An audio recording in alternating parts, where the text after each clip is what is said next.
Friends, എല്ലാവർക്കും നമസ്കാരം. Entertainment കീഴിലേക്ക് എല്ലാവർക്കും സ്വാഗതം. ഈ കിഴി റിയാക്ഷൻ ആണ് the greatest of all time. Got സിനിമയുടെ ലേറ്റസ്റ്റ് ആയിട്ടുള്ള ഒരു 3 പോസ്റ്റേഴ്സ് ഉണ്ട്. പോസ്റ്റേഴ്സ് കണ്ടപ്പോൾ എന്ത് തോന്നി? ചെറിയൊരു പ്രതീക്ഷയൊക്കെ ഉണ്ട്. സാധാരണ ഇതുവരെ വന്ന പോസ്റ്ററുകൾ പോലെ ഒന്നും അല്ല കേട്ടോ ഇപ്പൊ വിടുന്നത്. ഇപ്പൊ ഈ 3 വന്നേക്കുന്നതും അടിപൊളിയായിട്ട് തന്നെ ഉണ്ട്. കാരണം അതുവരെ വന്നേക്കുന്ന പോസ്റ്റർ പോലത്തെ ഒരു ഇതുമല്ല, നല്ല ക്വാളിറ്റിയിൽ തന്നെ സാധനം വന്നിട്ടുണ്ട്. പ്രതീക്ഷ കൂടി. പിന്നെ അത് മാത്രമല്ല, ഹൈപ്പ് ചെറുതായിട്ടൊന്ന് ഉയർന്നു തുടങ്ങിയിരിക്കുന്നു. പോസ്റ്റേഴ്സ് പ്രതീക്ഷ തരുന്നുണ്ട്. പ്രതീക്ഷിക്കാതിരിക്കാനും പറ്റുന്നില്ല. സെപ്റ്റംബർ 5 അതെ, അടുത്തു. ഇനി ആകെ 10-20 ദിവസം 25 ദിവസം കൂടെ ഉള്ളൂ. അതായത് ഒരു വിജയ് സിനിമയുടെ റിലീസ് ഡേറ്റ് ഇങ്ങനെ അടുത്ത് വരുമ്പോൾ ശരിക്കും സംഭവിക്കുന്ന ഒരു ലെവലുണ്ടല്ലോ, അതിലേക്ക് എത്തിയിട്ടില്ലെങ്കിലും ചെറുതായിട്ട് ഒന്ന് ഉയർന്നു തുടങ്ങിയിട്ടുണ്ട്. അനക്കം വെച്ച് തുടങ്ങിയിട്ടുണ്ട്. സാധാരണ ഈ വന്ന പോസ്റ്റേഴ്സ് അതൊരു സത്യം. സാധാരണ ഒരു വിജയ് സിനിമ റിലീസ് ചെയ്യാന്ന് പറഞ്ഞിട്ടുണ്ടെങ്കിൽ അതിന്റെ ഒരു 30 ദിവസം അല്ലെ ആ ഒരു ടൈമൊക്കെ ഭയങ്കരമായിരിക്കും. പക്ഷെ ആ ഒരു ലെവലിലേക്ക് എത്തിയിട്ടില്ല കേട്ടോ. അതെനിക്ക് ഉത്തമ തെളിവാണ് നമ്മുടെ ഈ വീഡിയോ തന്നെ. ശരിക്കും ഈ പോസ്റ്റേഴ്സ് വന്നിട്ട് 2-3 ദിവസമായി. അതായത് ഓരോ ദിവസങ്ങളാണ് ഓരോന്ന് വന്നത്. നമ്മൾ എന്നിട്ട് ഇപ്പോഴാണ് വീഡിയോ ചെയ്യുന്നത്. നമ്മൾ സ്പോട്ടിൽ ചെയ്യില്ല. ഇനി ഇതിന് വേറെ സാധനം, ഒരു ഉദാഹരണം കൂടി പറഞ്ഞുതരാം. ലിയോന്റെ സിനിമ ലിയോ സിനിമയുടെ പോസ്റ്ററുകൾ 6/7 അതായത് വൈകുന്നേരം 6/7 ഒരു 5 ദിവസം കണ്ടിന്യൂസ് പോസ്റ്റർ ഇട്ട് ഓർമ്മയുണ്ടോ? 5 ദിവസവും ഞങ്ങള് 6/7 ഇവിടെ വന്നിരുന്നിട്ട് 5 റിയാക്ഷൻ ചെയ്ത ആൾക്കാരാ. അതിന്റെ ആവേശം ഭയങ്കരമായിരുന്നു. അതെ, നമുക്കതിങ്ങനെ കാണാനുള്ള ഒരു ആകാംക്ഷ ഭയങ്കരമായിരുന്നു. പിന്നെ അത് മാത്രല്ല, ഇവര് അനൗൺസ് ചെയ്തിട്ടല്ല ഓരോ പോസ്റ്റേഴ്സ് വിടുന്നത്. പിന്നെ കിട്ടിക്കഴിഞ്ഞാലും സംഭവം എങ്ങനെ ആയിരിക്കും എന്നുള്ളൊരു ടെൻഷൻ ഉണ്ട്. അതിന് കാരണം ഈ പല അപ്ഡേറ്റ്സുകൾ ഇതിന് മുൻപുള്ളത് വളരെ മോശമായതുകൊണ്ടാണ്. അപ്പോൾ ആ ഒരു മനോഭാവം വെച്ചിട്ട് ഇതിപ്പോ നല്ലതാണ്, പക്ഷെ എങ്കിലും ഉള്ളിന്റെ ഉള്ളിൽ ഒരു ഭയം, ആ ഭയം അവിടെ ഇരിക്കുന്ന ഏറ്റവും നല്ലതാണ്. അതുകൊണ്ടാണ് നമ്മൾ എന്ത് ചെയ്യുന്നത്, ഇപ്പോൾ അപ്പം തന്നെ ആ സ്പോട്ടിൽ തന്നെ നമുക്ക് ചെയ്യാമെന്നുള്ളൊരു അങ്ങനെ ഒരു ഫീല് വരുന്നില്ല. ഇനി എനിക്ക് തോന്നുന്നു ചിലപ്പം കൺഫേം ഒന്നും ആയിട്ടില്ല, പറഞ്ഞു കേൾക്കുന്നുണ്ട് ഓഗസ്റ്റ് 15 ചിലപ്പോൾ ട്രെയിലർ ഉണ്ടായേക്കാം ഗോട്ടിന്റെ. അങ്ങനെ ട്രെയിലറൊക്കെ പുറത്ത് വന്നിട്ടുണ്ടെങ്കിൽ ചിലപ്പോൾ ഒന്നും കൂടി ഒരു വൈബിലേക്ക് എത്തിയേക്കാം. ട്രെയിലർ ഞെട്ടിയോ? അതാ പറഞ്ഞ അങ്ങനത്തെ ഒരു സാധനം ആണെങ്കിൽ ഇപ്പൊ ഇതിന്റെ ഒരു കാര്യം പറയാം. ഗ്ലിംസ് വരുന്നോളം വരെ ഗോട്ടിന് അത്ര വലിയ ഹൈപ്പും കാര്യങ്ങളൊന്നും ഇല്ലായിരുന്നു. ഗ്ലിംസ് അങ്ങ് വന്നു. ഗ്ലിംസ് ഒരു രക്ഷയില്ലാത്ത സാധനം. അപ്പോഴേക്കും അന്ന് നമ്മളത് പറയുകയും ചെയ്തു, ഇതിന്റെ ഹൈപ്പ് ഒറ്റയടിക്ക് കേറൂട്ടോ. പിന്നെ അതിനുശേഷം 3rd സിംഗിൾ വന്നപ്പം ആ കേറിയ ഹൈപ്പ് ഇതാന്ന് പറഞ്ഞ നിലത്തേക്ക് പോയി, ഏറ്റവും മോശപ്പെട്ട അവസ്ഥയ്ക്ക് പോയി. അതെ, അതിനുശേഷം ഇപ്പൊ ഈ 3 പോസ്റ്റർ വന്നപ്പം വീണ്ടും പതുക്കെ ഇങ്ങനെ പിച്ച വെച്ച് തുടങ്ങാന്ന് പറഞ്ഞ പോലെ ഇങ്ങനെ കേറി വരുന്നുണ്ട്. ട്രെയിലർ വരുമ്പം ആ ഒരു കയറ്റം ഒരു 100ലേക്ക് എത്തും തന്നെയാണ് പ്രതീക്ഷിക്കുന്നത്. നോക്കാം. ഇതിന്റെ ഒരു ഗ്രാഫ് ഇങ്ങനെയാണ്, ഇറങ്ങുന്നു കയറുന്നു അങ്ങനെയാണ്. സാധാരണ വിജയ് സിനിമക്ക് ഇങ്ങനെ അല്ല കേട്ടോ, അല്ലേ? പക്ഷെ ആരോ ഒരാളുടെ ഒരു കമന്റ് എന്റെ ഓർമ്മയിലേക്ക് വരുന്നുണ്ട്.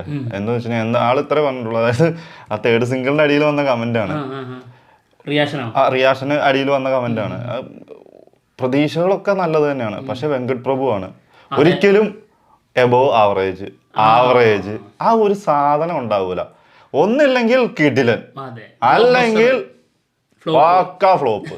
ഇതായിരിക്കും ഇതിന്റെ ഈ 2 സാധനം അല്ലാണ്ട് മിഡിലിൽ നിൽക്കുന്ന ഒരു സംഭവം ഉണ്ടാവൂല എന്നുള്ളത് അതൊരു സത്യാവസ്ഥ തന്നെ ആയിരിക്കും. ഇത് നമ്മൾ പ്രതീക്ഷ കൂടുന്നതിനനുസരിച്ച് ഞാൻ അതാണ് പറയുന്നത്, പ്രതീക്ഷ നമ്മൾ ഭയങ്കരമായിട്ട് നിൽക്കുമ്പോൾ അഥവാ ഫ്ലോപ്പ് ആയാൽ അത് ഭയങ്കരമായിട്ട് നമ്മളെയും ബാധിക്കും. അത് നമുക്കത് അക്സെപ്റ്റ് ചെയ്യാൻ ഭയങ്കര ബുദ്ധിമുട്ടായിരിക്കും. അതിന് ഏറ്റവും നല്ലത് കുറച്ച് നെഗറ്റീവ് ഉള്ളിൽ വെച്ചുകൊണ്ട് തന്നെ പോകുന്നത് തന്നെ ആയിരിക്കും. എന്തായാലും നമുക്ക് പോസ്റ്റേഴ്സ് കാണാം. ആദ്യം വന്ന പോസ്റ്റർ ഇതാണ്, north India all language release partner Zee Studios. ഇത് പോസ്റ്റർ വന്നിരിക്കുന്നത് നമ്മുടെ വിജയുടെ ഇതിന് മുൻപ് വന്ന ഒരു പോസ്റ്റർ ഉണ്ടായിരുന്നു, 4 പേര് ഒരുമിച്ചുള്ള.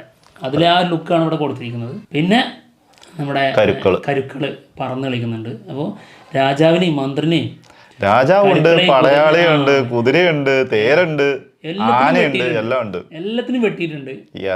അപ്പോൾ രാജാവും അല്ല അതുക്കും മേലെയാണെന്നുള്ളതാണ് ഇതിലെ കോൺസെപ്റ്റ് എന്ന് തോന്നുന്നു.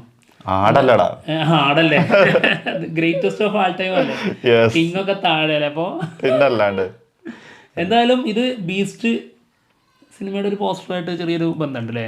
അതുപോലൊരു രീതി ഉണ്ട്. അതിനകത്ത് പല സാധനങ്ങളും നമുക്ക് ബീസ്റ്റിലേക്ക് കണക്ട് ആവും. അതെ അതെ, അതൊരു സത്യമാണ്. ഒന്നാമത് ഇതിന്റെ സിനോപ്സ് വന്നപ്പം ആ ഒരു കണ്ടന്റ് തന്നെ ശരിക്കും അതുപോലെ തന്നെയാണ്, ബീസ്റ്റിന്റെ പോലെ തന്നെ. പക്ഷെ ഇതിൽ വരുന്ന വ്യത്യസ്തത എന്താണെന്നുള്ളതാണ് വെങ്കട് പ്രഭു കൊണ്ടിരുന്നത് എന്താണെന്നുള്ളത് മാത്രമേ നമുക്ക് കാണാനുള്ളൂ. ഇത് സയൻസ് ഫിക്ഷൻ ആണ്, അതുകൊണ്ട് തന്നെ മെയിൻ അതിൻ്റെ ഒരു ലൈന് അതാണെങ്കിലും പക്ഷെ കഥ ടോട്ടലി ഡിഫറെൻ്റ് ആയിരിക്കും. ഓക്കെ, അടുത്തത് വന്നത് ഐമാക്സ് പോസ്റ്ററാണ്. ഇതാണ് വന്നതിലെ ഏറ്റവും ബെസ്റ്റ്. ഇത് വന്നപ്പോൾ അല്ലേ ഏറ്റവും മികച്ചത്, അതായത് അത്രയും പോസ്റ്റേഴ്സ് വന്നതിനകത്ത് ഏറ്റവും ബെസ്റ്റ് എന്ന് പറയാൻ പറ്റുന്ന സാധനം ഇത് തന്നെയാണ്. അതായത് വിജയുടെ നമ്മൾ പറഞ്ഞല്ലോ ആൾറെഡി ഈ സാൾട്ട് ആൻഡ് പെപ്പർ ലുക്ക് ഉണ്ടല്ലോ, ആളുടെ ഈ നരച്ച താടിയും നരച്ച മുടിയും അത് നമ്മൾ ഭയങ്കരമായിട്ട് ഇപ്പോൾ ഇഷ്ടപ്പെട്ട് തുടങ്ങിയിട്ടുണ്ട്. കാരണം ഒരു മെച്ചൂർഡായിട്ടുള്ള ലുക്കാണത്. ആ ലുക്ക് നമ്മളിതിൽ കണ്ടപ്പോൾ തന്നെ നമ്മൾ ഭയങ്കരമായിട്ട് ഹാപ്പിയായി. ഒന്ന് ഇതിനകത്ത് എന്താന്ന് വെച്ചിട്ടുണ്ടെങ്കിൽ ആ ഒരു ലുക്കും ആ സമയത്ത് ആള് കൊടുക്കുന്ന എക്സ്പ്രഷനും ആറ്റിറ്റ്യൂഡും ഒക്കെ അടിപൊളിയായിരിക്കും. മറ്റേലേക്ക് വരുമ്പോ തന്നെ അങ്ങ് അളിയും. അതായത് കുറച്ച് ഏജ് കുറഞ്ഞ് കാണിക്കാനും കുറച്ച് ഓവർ ക്യൂട്ട്നെസ് കാണിക്കാനൊക്കെയുള്ള ശ്രമം വിജയന്റെ ഭാഗത്ത് ഉണ്ടാവാറുണ്ട്. അത് ഭയങ്കര ബോറാണ്. അത് കുറെ അതെ കണ്ട് കണ്ട് കണ്ട് കണ്ട് കണ്ട ഒരു പരുവായിട്ടുണ്ട്. അതാണ് ഏറ്റവും വലിയ ഇറിറ്റേറ്റ് ആവുന്ന സാധനം. സംഭവം ഇത് അടിപൊളിയാണ് ഈ ലുക്ക്. ഇത് സംഭവം ഇതിന്റെ കളർ ഗ്രേഡിങ്ങും സംഭവങ്ങളും എല്ലാം വേറെ ലെവലാണ്. പിന്നെ ഇതിന്റെ മുകളിൽ ചാടി ഒരു കയറിലേക്ക് പിടിക്കുന്ന വിജയുടെ ലുക്ക് ഉണ്ട്, അതും ഗംഭീരമായിട്ടുണ്ട് ശരിക്കും. അത് അടിപൊളിയായിരുന്നു. അതെ, പിന്നെ അതിന്റെ മുകളിൽ ഒരു ഹെലികോപ്റ്റർ ഉണ്ട്. ഇത് എനിക്ക് തോന്നുന്നു ആളുടെ പിന്നില് ഒരു വലിയൊരു ബ്ലാസ്റ്റ് നടന്നുണ്ട്. അപ്പോൾ അതിന്റെ പുകയാണ് ആ ഉയർന്നു പൊന്തുന്നത്. പിന്നെ മുകളിൽ അതിന്റെ രക്ഷാപ്രവർത്തന കാര്യങ്ങളോ എന്തോ ആണ്. അവിടെ ഹെലികോപ്റ്റർ പറക്കുന്നു, അതിൽ നിന്നുള്ള കയറിലേക്ക് ചാടിപ്പിടിക്കുന്നതാവാം.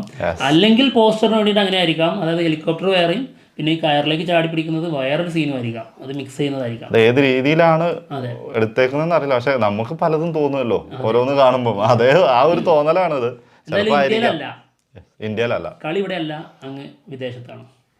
ഓക്കെ, എന്തായാലും ഗംഭീരമായിട്ടുള്ള ഒരു പോസ്റ്ററാണിത്. എല്ലാം കൊണ്ടും ഏറ്റവും ബെസ്റ്റ്, എല്ലാം കൊണ്ടും ബെസ്റ്റാണിത്.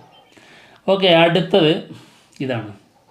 ഇത് വന്നപ്പോൾ കുറച്ചുകൂടെ ഒരു വേറൊരു ഫീൽ ഉണ്ടല്ലോ, അത് കിട്ടിയിട്ടുണ്ട് അല്ലേ? ആ ഒരു ഗ്യാങ്ങിന്റെ ഒരു കൂട്ടമുണ്ടല്ലോ, ആ ഒരു ഗ്യാങ്ങിന്റെ ഒരു സെറ്റപ്പ് നമുക്ക് ഫീൽ ചെയ്യുന്നുണ്ട്. പിന്നെ ഇതിന്റെ ആംഗിൾ ഉണ്ടല്ലോ, അതാണ് ഇതിൽ ഏറ്റവും വലിയ ഷോട്ട് ചെയ്യുന്നത്. നേരെ താഴ്ന്ന് ഒരുപാട് താഴ്ന്ന് നേരെ മുകളിലേക്കുള്ള ഒരു ഷോട്ടാണിത്. പക്ഷെ എനിക്ക് എന്നാലും മറ്റത് തന്നെ കേട്ടോ എനിക്ക് ഇഷ്ടപ്പെട്ടു. ഏറ്റവും ബെസ്റ്റ് തന്നെയാണ്. അതായത് പോസ്റ്റർ എന്നുള്ള രീതിയിൽ ഏറ്റവും ബെസ്റ്റ് അതാണ്. പക്ഷെ ഇതിൽ ഈ ഗ്യാങ്ങിന്റെ അതും സംഭവവും പിന്നെ എല്ലാരും ഒരുമിച്ച് വന്നപ്പോൾ ഒരു സുഖമുണ്ട്. അതെ, പിന്നെ മാത്രല്ല ഈ ക്യാരക്ടർ തന്നെയാണ് കുറച്ച് പഴയത് എന്നുള്ളത് വ്യക്തമാണ്. ഏജ് ആയിട്ടുള്ള ഒരു ക്യാരക്ടർ അല്ല നമ്മുടെ വിജയ് ഇതില്. കണ്ടില്ലേ, ഇതില് ചെറിയ ഒരു ഇതേ ഉള്ളൂ, നരച്ചിട്ടില്ല. അതെ, മുകളിലൊരു ഹെലികോപ്റ്ററും ഉണ്ട്. അതെ, ഹെലികോപ്റ്റർ അപ്പോഴും ഉണ്ട്. പിന്നെ എപ്പിക്കിന്റെ ഇതാണ്, അതായത് ക്യൂബിന്റെ എക്സ്പീരിയൻസ് എന്നുള്ളതിന്റെ പോസ്റ്ററാണിത് കേട്ടോ. ഓക്കെ, എന്തായാലും അതിൽ 4 പേരുണ്ട്. ഒന്ന് അജ്മൽ, പിന്നെ നമ്മുടെ പ്രശാന്ത്, പിന്നെ പ്രഭുദേവ. ഇവരുടെയൊക്കെ ഒരു ലുക്കും താഴേക്ക് ഇത് എയിം ചെയ്ത് നിൽക്കുന്നതും ഒക്കെ രസമുണ്ട്. നോട്ടം കൊണ്ടും എല്ലാം കൊണ്ടും നല്ല രസമുണ്ട്. പിന്നെ മുകളിലേക്കുള്ള ഹെലികോപ്റ്ററും കൂടി വന്നപ്പോഴത്തേക്കാണ് അതിന്റെ ഒരു പവർ കിട്ടിയിട്ടുണ്ട്. കാരണം കറക്റ്റ് മുകളിലേക്കാണെന്നുള്ളതിന്റെ ആ ഒരു ഫീല് കിട്ടാൻ കാരണം അവിടെ ഹെലികോപ്റ്ററിന്റെ നേരെ താഴെ ഭാഗമാണ് കൊടുത്തിരിക്കുന്നത്. അതെ, അത് ഭയങ്കര വൈബ് കിട്ടിയിട്ടുണ്ട്. പിന്നെ മാത്രമല്ല കോസ്റ്റ്യൂമും വളരെ നല്ലതാണ്, അടിപൊളിയായിട്ടുണ്ട് കേട്ടോ. നല്ല അടിപൊളി കോസ്റ്റ്യൂം ഒക്കെയാണ്. പിന്നെ കളർ ഗ്രേഡിങ് കണ്ടില്ലേ, ബ്രൗൺ ആണ് കൊടുത്തിരിക്കുന്നത്. അടിപൊളിയായിട്ടുണ്ട് കേട്ടോ. എന്തായാലും പ്രതീക്ഷ കൂട്ടുന്നു. എന്തായാലും ഇങ്ങനെയുള്ള സിനിമകൾ വേണം എന്നുള്ളത് തന്നെയാണ് നമ്മുടെ ആഗ്രഹം. പരീക്ഷണങ്ങൾ എപ്പോഴും വേണം. വിജയ് ആ സൈസ് എടുക്കാത്ത പരിപാടിയായിരുന്നു ആദ്യം. ഇപ്പോൾ അങ്ങനെ മാറി ചിന്തിച്ചതിൻ്റെ ഒരു സന്തോഷമുണ്ട്. അതുകൊണ്ട് തന്നെ ആ ത്രില്ലുണ്ട് കേട്ടോ. വെങ്കട് പ്രഭു എന്താണ് ചെയ്യാൻ പോകുന്നത് എന്നുള്ളത് അറിയില്ലെങ്കിലും പ്രതീക്ഷ ഉണ്ട്. ഒന്നെങ്കിൽ വമ്പൻ സംഭവം, അല്ലെങ്കിൽ കൈ വിട്ട ഒരു കളിയായിരിക്കും. Utter flop. ഈ രണ്ടെണ്ണത്തിൽ ഉറപ്പിച്ചോ, ഏതെങ്കിലും ഒന്ന്. അപ്പൊ നമുക്ക് അപ്പോഴും ആ സാധനം ഉണ്ടല്ലോ, അതിന്റെ പ്രതീക്ഷ അവിടെ ഉണ്ടാവും. പ്രതീക്ഷ എന്നാലും കൂടിക്കൂടി പോവാണ്. ഓക്കെ, അപ്പൊ എന്തായാലും ഞങ്ങൾ പോവാണ്. മറ്റു വിശേഷങ്ങളുമായിട്ട് ഉടനെ തന്നെ വരാം. ബൈ.